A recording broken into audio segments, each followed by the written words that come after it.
Hello and welcome to the Success Secret podcast with your host Hussein Talib. I am excited to introduce you to a series of conversations with some of the most successful and inspiring individuals from various industries. My aim is to dive into the stories behind their success and explore the knowledge, strategies, habits, mindsets, and wisdom that have propelled their success. Each episode of the Success Secret podcast will feature a different guest who will share their unique journey, the challenges they faced, and the lessons they have learned along the way.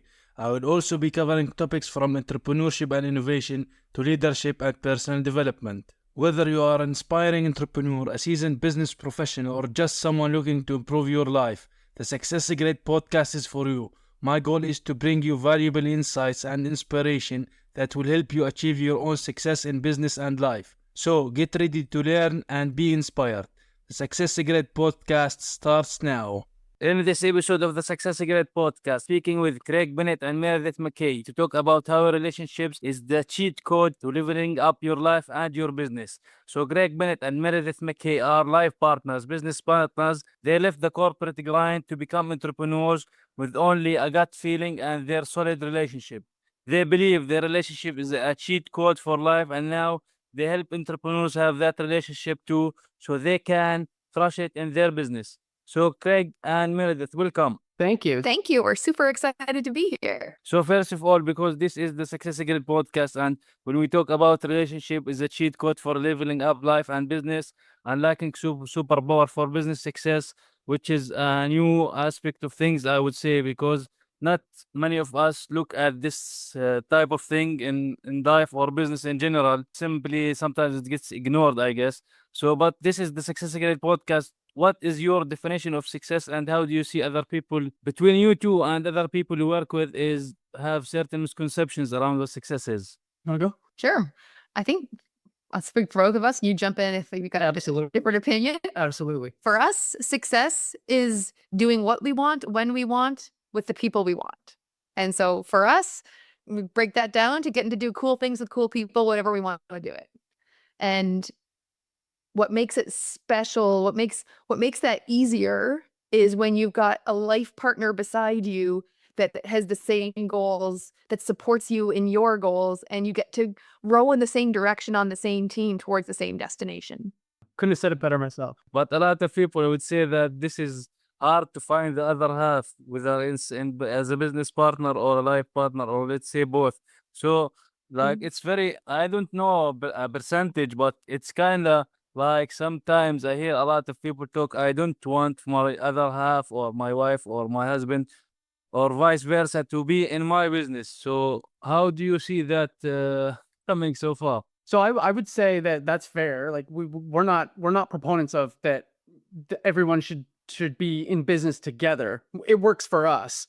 But what we are proponents of is that when you're in a relationship, whether you want them in your business or not, to be part of your business or not, when you have that relationship as the foundation, when that's working for you, you don't have to waste energy in this space and trying to repair this or lose energy because, you're not getting along or you're not on the same page. And then you have that energy to focus on your business and building the success and the life that you went into entrepreneurship for. So what we're saying is that when you have that solid foundation, that's the foundation for everything else on which you can build.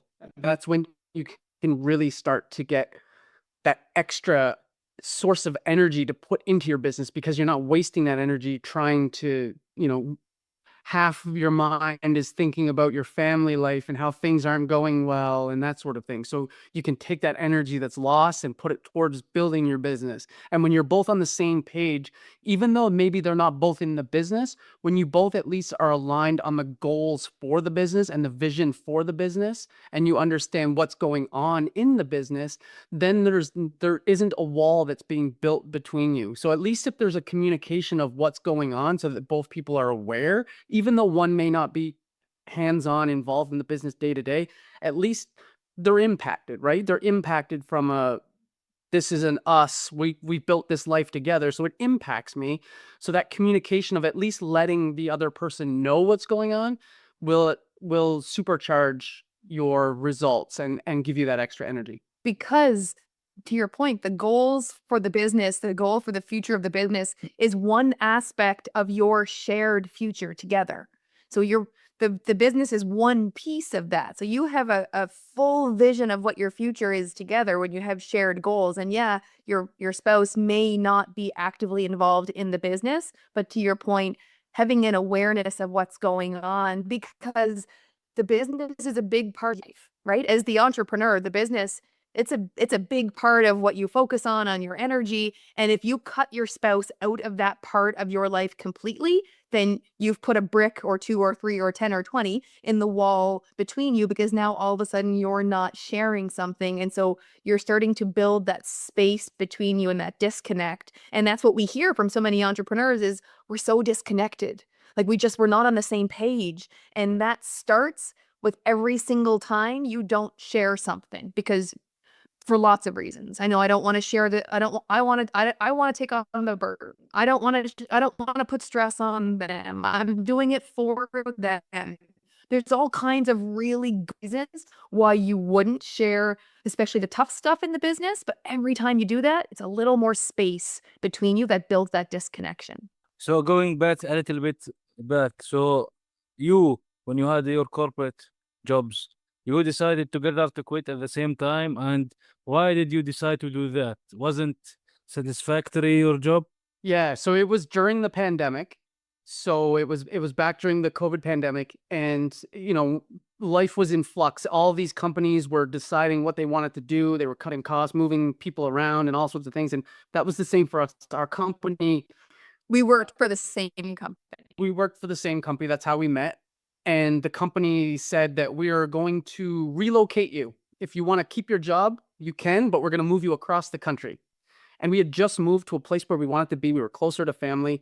And so it really gave us, an opportunity to really think about what we wanted in life. And we decided that we did not want to move back across the country, further away from all the people that we wanted to be with and be around.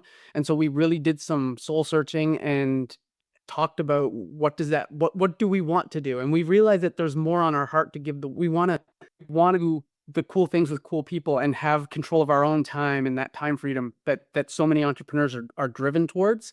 And that was kind of the impetus for that decision was, the company made a decision, and then we had a decision to either go with it or go it on our own. And we decided that even though we had no idea what we were going to do or what entrepreneurship meant and how crazy of a life that would be for us, we decided that it was worth the effort to figure it out. And we're both very planful people. Like we love a plan, make a plan, execute the plan, check all the boxes. And when we made the decision to leave the corporate life to be entrepreneurs, we had zero plan. It was not how we normally do things. So it was a very stressful time to make the decision. And then even once we made it, trying to figure out what we were going to do, it was like to Craig's point, we just trusted our gut, which is not what we usually do.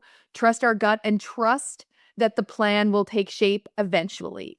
And so that's what we did. We trusted our gut. We left our corporate jobs and we jumped into a business that we hated, and we closed that down in 5 weeks. And so it was a roller coaster of trying to figure out what entrepreneurship means for us and how we wanted to make an impact on the world. It didn't happen for us quickly, but it happened for us exactly the way it needed to. We had to go through some stuff first to figure it out. I was just going to say, and we know entrepreneurship is like jumping out of a plane without a parachute, building it on the way down. And we didn't know that exactly in the moment. And because we were such planners, the idea of not having that plan, it really scared us a lot. But also understanding now that as an entrepreneur, that even if we had a plan, the world or the universe was going to tell us, that's cute, but we have a different plan. And so it really would have been a wasted effort anyway. Yeah, that's interesting. You love to do planning, but when you decided to jump out of your jobs, you had basically no plan. But at the same time, things opened up slowly, like you mentioned. It should be. But how do you feel inside? Like if this is not going to work in a year or 2 or 3, like how did you have some kind of fear that how would I like provide for ourselves, for yourselves, in that way that if it did not work, or did you had someone outside of you both encourage you, or did you yourself both encourage yourselves, or did you encourage each other? Yeah, I think all of those things. One, we were super terrified about how we were going to make this work, which is why we jumped into a business immediately to replace our corporate incomes that we hated and was starting to impact our relationship. And so we made the decision quite quickly in just over a month to shut that down and get better aligned on what we actually wanted our life to be like. And so we spent that time to figure that out. And I would say when we were leaving our job, what we said a lot was, worst case scenario, this doesn't work, we get another job, right? Like this is not an irreversible decision. However, the further down the entrepreneurship road we've gotten, we've become completely unemployable now. The idea of going back and getting a job is just not on the radar at all anymore. So it's almost like it's a little story we told ourselves that we're going to give this a go, and if it doesn't work, we can always get another job. And then the more you learn, the more personal development you do, the more you trust yourself, the less of an option just going back and getting another job becomes, because you have this feeling inside of you that you have an impact you want to make on the world, and you have a gift that you want to give to other people, and going back and getting another job just doesn't allow you to do that. And so there always will be days that are stressful and that are, make you worried and, oh my gosh, what are we going to do? Things always come up. Luckily for us, they don't usually come up. We don't feel that on the same day most of the time. So when one of us is having a stressful day or, worried about something, the other one usually can pull them back out of that hole, that worried place that they are, and pull them back up and get them kind of vibrating on a higher energy level again. So that's usually a pretty helpful approach for us because we do have both of us in here. And I would say, I would say, yes, we do have each other to bounce ideas off of. And both of us being on this personal growth journey, this entrepreneurial journey together has been very beneficial for us in that we now have the skills and the ability to, pull each other out of those places where we're entrepreneurs.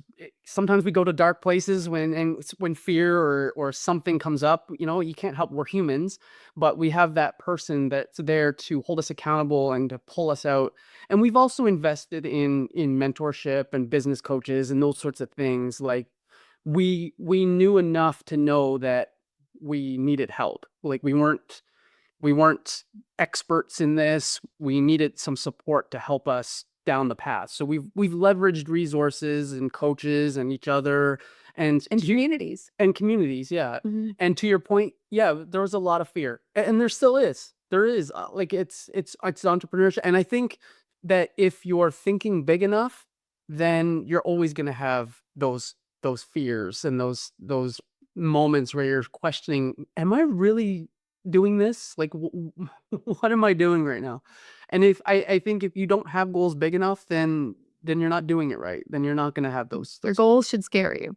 Yeah, definitely. I agree with you, because if we are having goals that we usually kind of achieve, there is no point. Like we have to have bigger goals than us. We are not used to achieving before. So now in your journey, throughout your journey, and especially you are being in the same journey together, what do you think are the most important skills that any entrepreneur in general should have, or at least at the beginning should develop? Like, what did you see going out through when you are jumped from the corporate to being an entrepreneur, that you see that was so important that you must learn and develop as fast and as quickly as possible? I would say a resilience. Like I would say, don't ever give up.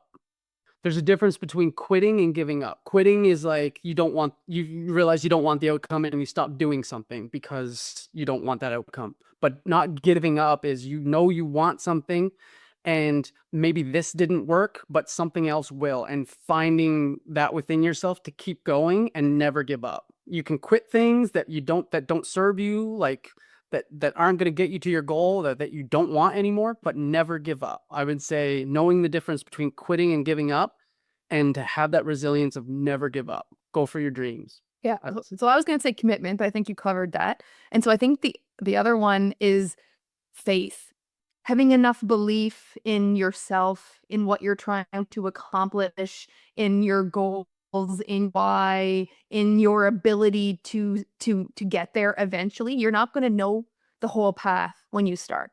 You're not going to know how to get exactly from point A to point B when you start. You're going to have to take the first step or two on blind faith and trust that the path is going to appear. And so we all seem to be able to worry and fear, and those are faith-based things too, right? We worry and we're afraid of things that we can't see. We have a little bit harder time applying faith in the positive sense of just having that innate trust in yourself and the universe that it's all going to come together. Maybe not on your timeline, often not on your timeline, but it will happen. And so I think faith and then the commitment to not quit are the two most important skills you can build as an entrepreneur. Yeah, I totally agree with you. That's very important because, like you mentioned, when you jumped, you both specifically, when you jumped at this, you basically usually plan, but when you jumped at this, you did not really plan. So the most important thing in for us humans in general is to actually like take action. Because if we don't like I say we wouldn't know the results, like if this is something is going to work or not. How long are we going to tolerate for it to work or not? Like you tested something after 4 or 5 weeks, you quit that and you move to something different. This way of making a decision, like this is self leadership. That the most important thing is to take a decision and go beyond that and stop like worrying about everything and having this kind of fear about everything. What ifs, what if? This is not a good idea for a business owner or entrepreneur as a mindset to have. Yeah. Yeah. Yeah, we say a lot, stop worrying about making the right decision and just make your decision right. So just make the decision and then spend that energy that you would have wasted worrying about your decision before you make it, spend that energy making it the right decision for you by taking action. Because by taking action, that's how you get the data. That's how you know what's working and what needs to be tweaked. Like you can spend a lot more time making a perfect plan, and then when it comes to executing, you're going to have to revise that plan anyway. You might as well not spend all that time on the front end and just take the first step and course correct as you go, because you'll get to where you want to be way faster that way. I'm sure that Meredith has some kind of skills or certain things that you are good at and certain things you're not. And Greg, the same, right? So how do you complement each other and in a aligned way that you have certain things that what you're good at no and you too as well, and you work together as a team to do that and not go a step on the foot of the other, I would say. Yeah, I mean, I think it's, we've figured it out as we've had to build these skills as we go. So we've sort of figured it out by trial and error what skills we each have. So for example, we've discovered that Craig is a really good writer. Craig is clever and funny and witty, and he can write things really well. So when it comes to writing our website and anything that has to be written, emails, copy, all that stuff, over to him, because he's way better at it. But it's taken us a little trial and error to kind of figure out where we each play best, like, because it's a waste of time for me to try and do something that I'm not as good at when he can do it much easier, faster, and better. Yeah, I agree. It is a lot of trial and error. We weren't entrepreneurs coming into this, so we had to figure out what skills we had and where they lent themselves the best. And to her point, I can write okay, and so that's kind of where I fit in. And she's got some skills around people and communicating, and so she's really good at forward-facing stuff of talking with clients and enrolling people in our programs and helping them to get to the outcomes that they really want. And so she's really good at that part. And so we've really it's been a bit of trial and error, and so it's not always perfect when you start. You're gonna, it's gonna be almost like an animal when it's first born. It can't really walk yet. It stumbles around, and then it finally gets its legs, and then it can run and do its thing. So I would say it's a lot like that, in that we've grown into a bit of a system that works for us and leveraged our skills. And I think one of the really important things when you go into a business together with your spouse or some sort of a partnership is communication. When you know something is going on in the business and you don't necessarily agree with the approach, or you see something that maybe the other person doesn't see, being able to communicate that in a way that doesn't, you know, cause a wall to be built, or cause, you know, communicating that in an effective way that it lands for the other person so that they don't take it the wrong way, I would say is another, you know, skill that we've leveraged in building this. Totally. That's an amazing point. You mentioned communication because when you have a partner you're working with, you find a way to have a better communication, whether for the relationship itself or for the business communication, right? And also, I might think this would help in communication with your customers, your clients, which is very important. You want to to have the right aligned clients, and you know how to communicate with them, right? So this is kind of a maybe a snowball that helps in different aspects of life and business at the same time, right? Yeah. Yeah, absolutely. There's a lot of skills that you build, I think, as an entrepreneur that you leverage for a successful marriage, for example, or for your health, like for other areas of your life, for all areas of your life. You can apply all the skills as an entrepreneur that you build as an entrepreneur in every other area of your life if you're paying attention, because the skills are leverageable everywhere. So, throughout your journey now, what is the worst advice that you have received so far? Oh, I think the worst advice that I remember hearing was at a personal growth event, and we were at a place where um we had just started this business that didn't work for us, and we had just stopped it. 5 weeks in, we realized that this was not for us, and it was starting to build a wall between us, so we said, "Nope, this is not the business for us." And right on the heels of that, we went to a personal growth event, and we were kind of explaining where we were and how we were struggling a little bit with, we want to be entrepreneurs, but we're not sure exactly what that means for us and where we fit in and what we should be doing. And the guy that was giving us advice said, "It doesn't matter. It doesn't matter what you do. Just do something. It doesn't matter." Like and this person was a Windows person. Like, he installed Windows in homes, and he said, "I'm a Windows guy. I install Windows in houses. Do you think I have a passion for it? I don't. I don't care. It's just go out and make money. That's all you need to do. Don't worry about what it is. Just go out, find a business that makes money, and you'll be fine." And to be honest with you, I feel like that was the worst advice we had heard. Yeah. Money's important. Don't get me wrong. It's a resource that allows us to do the things that we want to do with who we want to do it with and build that life. But it's not all about money. And entrepreneurship is not all about money. It's about making and leaving an impact in the world and following your passions. And we've learned that since then. But yeah, I would say early days, that advice was the worst advice we heard.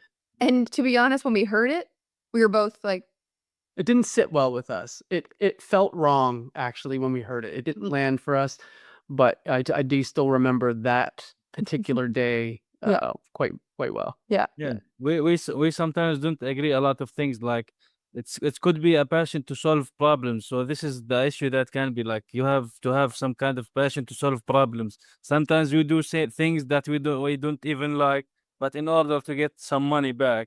But doing things that we are passionate about to solve other people problems, this is the thing that we actually need to maybe strive to do more and more of. Right? Do you Yeah. agree with that? Totally agree with that. 100% agree with that. Yeah, Okay. yeah, Cool. yeah. So, what would you recommend some tools, resources, or books for people to read or consume? We're talking about for anything broadly. Yeah. My favorite book to recommend for people, The Mountain Is You by Brianna Wiest. It's a fantastic, like, personal growth Yeah. book.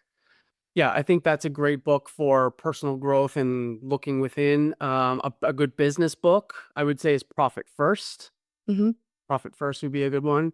And for relationships and marriage, I would say our podcast. Oh, I also really like Be Your Future Self Now as a book for business for Yes, that applies to all. That's a I good- think the principles in that book you can apply to your relationship, to your business, to everything. that is a great book. Be your future self now. Yeah, absolutely. So, Meredith and Craig, where can people learn more about you, get in touch with you? You can find us on Instagram. We're at Meredith and Craig on Instagram. And from there, you can get anywhere, to our website, to our Facebook group, everywhere. So Instagram's probably the best place to start with us. Awesome. Well, thank you very much, Meredith and Craig, for joining me for this episode of the Success Accelerator podcast. Really great and lovely to have people like you who are working together to build something that is great for the now and the future for yourself and for other people that you would help. And it's very insightful and a great story that you have jumping from corporate to building your own with taking the leap that is it could be scary a little bit at the beginning. So thank you for joining me. Oh, thank you very much for having us, Hussein. Thanks, Hussein. It was a pleasure.